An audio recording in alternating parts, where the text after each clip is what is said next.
तो चलिए आज की बात शुरू करते हैं। तारीख है 10 नवंबर 2025। जगह है देश की राजधानी दिल्ली, लाल किले के ठीक सामने एक मेट्रो स्टेशन। शाम का वक्त था, ट्रैफिक मतलब जैसा रोज होता है वैसा ही चल रहा था। और तभी एक सफेद हुंडई i20 कार एक रेड लाइट पर आकर रुकती है और फिर एक जोरदार धमाका होता है। एक ऐसा धमाका जिसने पूरे इलाके को दहला कर रख दिया। धमाका इतना जबरदस्त था कि आसपास की कई गाड़ियों में तो तुरंत आग लग गई। हाँ, और एक ऑटो रिक्शा के तो मैंने सुना परखच्चे उड़ गए। बिल्कुल। शुरुआती रिपोर्ट्स में 10 लोगों की मौत की पुष्टि हुई और 24 से ज्यादा लोग गंभीर रूप से घायल थे। तो आज हम इसी पर बात करेंगे। जो भी शुरुआती जानकारी हमारे पास है उसके आधार पर ये समझने की कोशिश करेंगे कि आखिर हुआ क्या था। क्या ये सिर्फ एक धमाका था या किसी बड़ी साजिश का वो एक छोटा सा हिस्सा जो बस सामने आ गया? चलिए इस मामले की तह तक चलते हैं।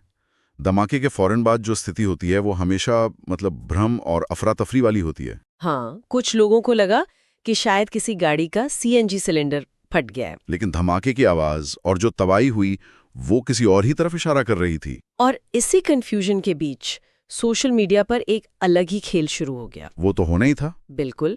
कुछ सोशल मीडिया हैंडल्स, खासकर जो देश के बाहर से चल रहे थे, उन्होंने पुरानी और बिल्कुल असंबंधित तस्वीरें शेयर करनी शुरू कर दी।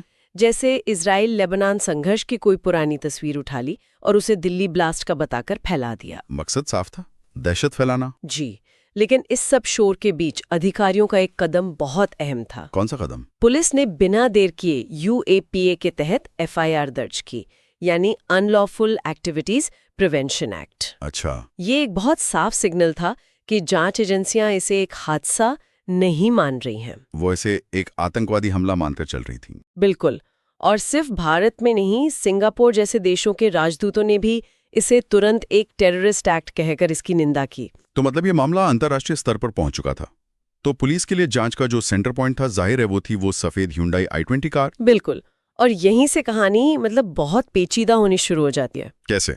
सीसीटीवी फुटेज से पता चला कि ये कार फरीदाबाद से दिल्ली में दाखिल हुई थी दोपहर के वक्त। अच्छा, फरीदाबाद से? हाँ, बदरपुर बॉर्डर के आस्ते। और जो इसे चला रहा था उसकी पहचान उमर मोहम्मद के तौर पर हुई। उमर मोहम्मद? जी।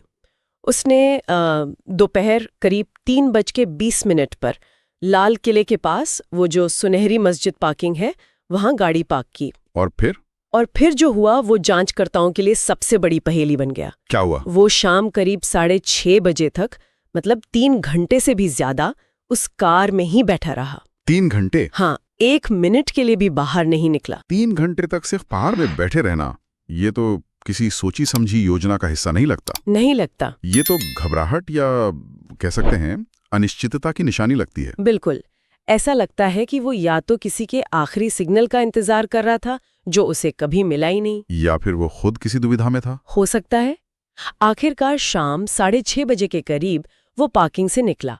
थोड़ी ही दूर लाल किला मेट्रो स्टेशन के गेट नंबर 1 के पास रेड लाइट पर रुका और तभी ब्लास्ट हो गया। और क्योंकि वो कार के अंदर ही था तो इसे एक सुसाइड बॉम्बिंग माना जा रहा है। हाँ, इसे आत्मघाती हमला ही माना जा रहा है। और इस कार की जो ओनरशिप की कहानी है वो भी तो काफी उलझी हुई थी, है ना? हाँ, ये भी जांच को गुमराह करने की एक क्लासिक तरकीब है। कार असल में गुरुग्राम के एक व्यक्ति की थी। अच्छा। उसने इसे पुलवामा के तारिक नाम के एक शख्स को बेचा। फिर तारिक ने इसे पुलवामा के ही रहने वाले डॉक्टर उमर मोहम्मद को ट्रांसफर कर दिया। वही उमर मोहम्मद जो कार चला रहा था? जी, वही। तो ये जो बार बार ओनरशिप बदलना, ये एक रेड फ्लैग होता है, ताकि असली यूजर तक पहुंचना मुश्किल हो जाए। बिल्कुल। लेकिन ये सबसे चौंकाने वाली बात ये थी कि जो मुख्य संदिग्ध था, कार चलाने वाला व्यक्ति, वो पेशे से एक डॉक्टर था। एक डॉक्टर? यही बात हजम नहीं होती। और ये कोई अकेली घटना नहीं थी। मतलब? जांच ने इस धमाके के तार सीधे सीधे फरीदाबाद में हाल ही में भंडाफोड़ हुए एक आतंकी नेटवर्क से जोड़ दिए। अच्छा, वो जो फरीदाबाद वाला केस था? जी। और जब पुलिस ने फरीदाबाद के उस ठिकाने पर छापा मारा तो उनके भी होश उड़ गए। क्या मिला वहां? वहां से लगभग 3000 किलो अमोनियम नाइट्रेट बरामद हुआ। 3000 किलो? हाँ, 3000 किलो। मतलब दिल्ली को दहलाने की एक तरह से पूरी तैयारी थी। ये सोचना भी डरावना है। बिल्कुल।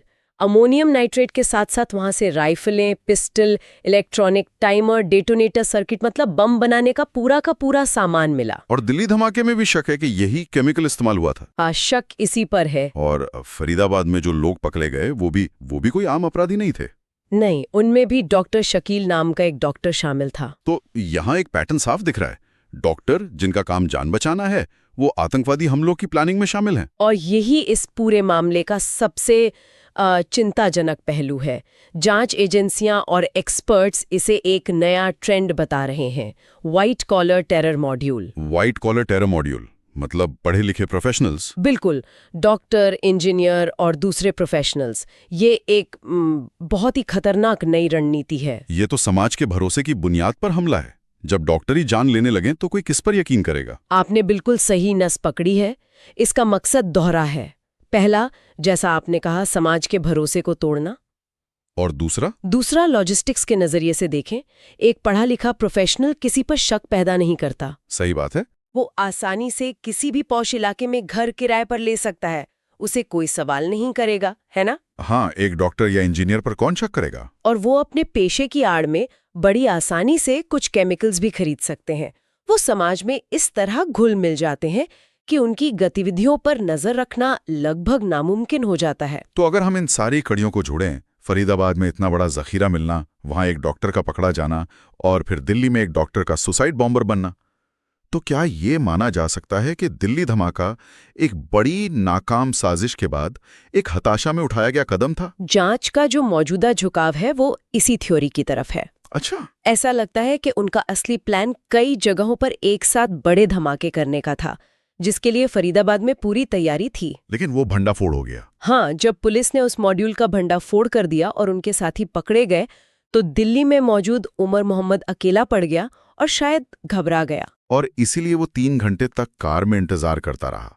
शायद उसे समझ आ गया था कि प्लान फेल हो चुका है। बिल्कुल, उसे लगा होगा कि अब बचने का कोई रास्ता नहीं है। तो पकड़े जाने से पहले उसके पास जो भी थोड़ा बहुत विस्फोटक था, उसने उसी से हमला कर दिया। तो वो जो एक रेड लाइट पर धमाका हुआ, वो किसी सोची समझी स्ट्रैटेजी से ज्यादा एक जल्दबाजी का नतीजा था। हाँ, एक हताश और जल्दबाजी में उठाया गया कदम जैसा लगता है। उसका मकसद शायद बस इतना रह गया था कि पकड़े जाने से पहले किसी भी तरह का नुकसान किया जाए। लेकिन एक और संभावना भी हो सकती है। जैसे? हो सकता है कि वो किसी और सेल के एक्टिव होने का इंतजार कर रहा हो और संपर्क टूट गया हो। ये भी एक संभावना है जिसे खारिज नहीं किया जा सकता। हो सकता है फरीदाबाद रेड के बाद कम्युनिकेशन पूरी तरह टूट गया हो और उन 3 घंटों में उसे एहसास हो गया कि वो अकेला है और मुख्य प्लान चौपट हो चुका है। दोनों ही सूरतों में नतीजा एक ही है। एक बड़ा हमला नाकाम हो गया और जो हुआ वो उस नाकामी का एक हताश नतीजा था। तो कुल मिलाकर दिल्ली में हुआ ये घातक धमाका एक बहुत बड़े और भयानक आतंकी हमले की साजिश का वो आखिरी हिस्सा लगता है, जिसे सुरक्षा बलों ने समय रहते नाकाम कर दिया था। निश्चित रूप से।